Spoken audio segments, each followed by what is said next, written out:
அன்பார்ந்த சகோதர சகோதரிகளே, உங்களுக்கும் உங்கள் குடும்பத்தில் உள்ள அனைவருக்கும் சமாதானம் உண்டாவதாக.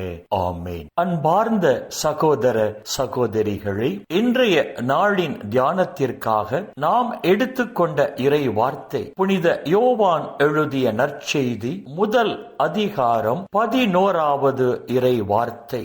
அவர் தமக்கு உரியவர்களிடம் வந்தார், அவருக்கு உரியவர்கள் அவரை ஏற்றுக்கொள்ளவில்லை என்று இந்த இறை வார்த்தைகள் நமக்கு சொல்லுகின்றன. இயேசு தன் சொந்த மக்களை தேடி வருகிறார். என் மக்கள் என்னை ஏற்றுக்கொள்வார்கள், என் மக்கள் தங்கள் இதய வீட்டில் நான் தங்கி வாழ இடம் தருவார்கள், என் மக்கள் தங்கள் இல்லத்தில் நான் தங்கி வாழ இடம் தருவார்கள் என்று சொல்லி இயேசு தன் சொந்த மக்களை தேடி வருகிறார். ஆனால் அவருக்கு சொந்தமான மக்கள் அவரை ஏற்றுக்கொள்ளவில்லை என்று இந்த இறை வார்த்தைகள் நமக்கு சொல்லுகின்றன. அவருக்கு சொந்தமான மக்கள் ஏன் அவரை ஏற்றுக்கொள்ளவில்லை? அவருக்கு சொந்தமான மக்கள் ஒளியாம் இயேசுவோடு இணைந்து வாழ்வதை விட இருளாகிய சாத்தானோடு இணைந்து வாழ விரும்பியதாக புனித யோவான் எழுதிய நற்செய்தி 3ஆம் அதிகாரம் 19ஆம் இறை வார்த்தை நமக்கு சொல்லுகிறது. ஆம், அன்பார்ந்த சகோதர சகோதரிகளே, இயேசுவுக்கு சொந்தமான மக்கள் இயேசுவோடு இணைந்து வாழ விரும்பாமல் சாத்தானோடு இணைந்து வாழ விரும்பியதால் அவர்கள் தங்கள் இல்லத்தின் கதவுகளையும் இயேசுவுக்காக திறக்கவில்லை, தங்கள் இதயத்தின் கதவுகளையும் இயேசுவுக்காக திறக்கவில்லை.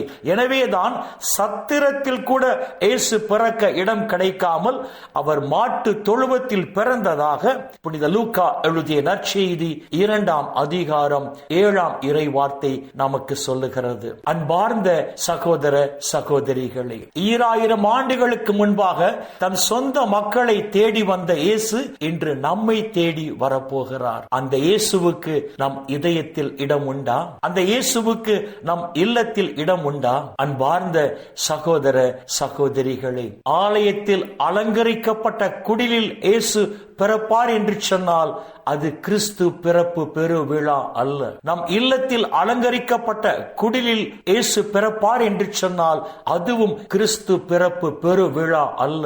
இயேசு நம் இதய வீட்டில் பிறக்கும் போதுதான் அது உண்மையான கிறிஸ்து பிறப்பு பெருவிழா. எனவே இயேசுவின் வருகைக்காக, இயேசு பிறப்பு பெரு விழாவிற்காக நம்மையே ஆயத்தம் செய்து கொண்டிருக்கும் நாம் இந்த நாட்களில் நம்முடைய இதயத்தை தூய்மைப்படுத்துவோம். இயேசுவின் வருகைக்காக நம்முடைய உள்ளத்தை தூய்மைப்படுத்துவோம். நம்முடைய இதய கதவுகளை திறந்து வைத்து இயேசுவை மகிழ்ச்சியோடு நம் இதய வீட்டில் வரவேற்போம். அந்த இயேசுவோடு நாம் தங்கி வாழ்வோம். அப்பொழுது இம்மையில் மட்டுமல்ல, மறுமையிலும் நாம் ஆசி பெற்ற மக்களாக வாழ்வோம். இந்த இறை சிந்தனைகளோடு நாம் ஜெபத்திற்குள் கடந்து செல்வோம். எங்களை நேசிக்கிற நல்ல பிதாவே, அப்பா, இந்த உலகில் இன்னும் ஒரு நாளை நீர் எங்களுக்கு சேர்த்து தந்தீரே, உம்முடைய கிருபைக்கு நன்றி சொல்லுகிறோம். இயேசு பிறப்பு பெரு விழாவிற்காக எங்களையே ஆயத்தம் செய்து கொண்டிருக்கும் நாங்கள் எங்கள் இதயத்தை தூய்மைப்படுத்தி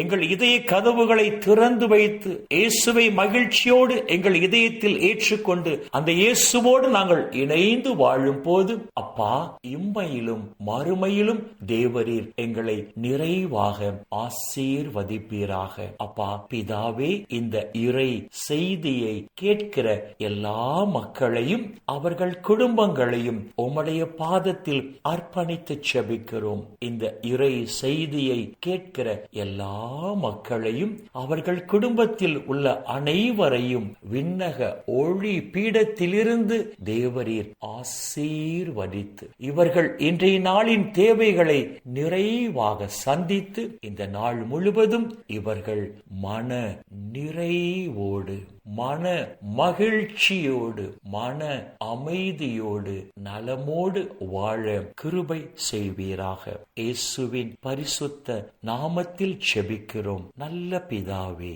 ஆமேன், ஆமேன், ஆமேன்.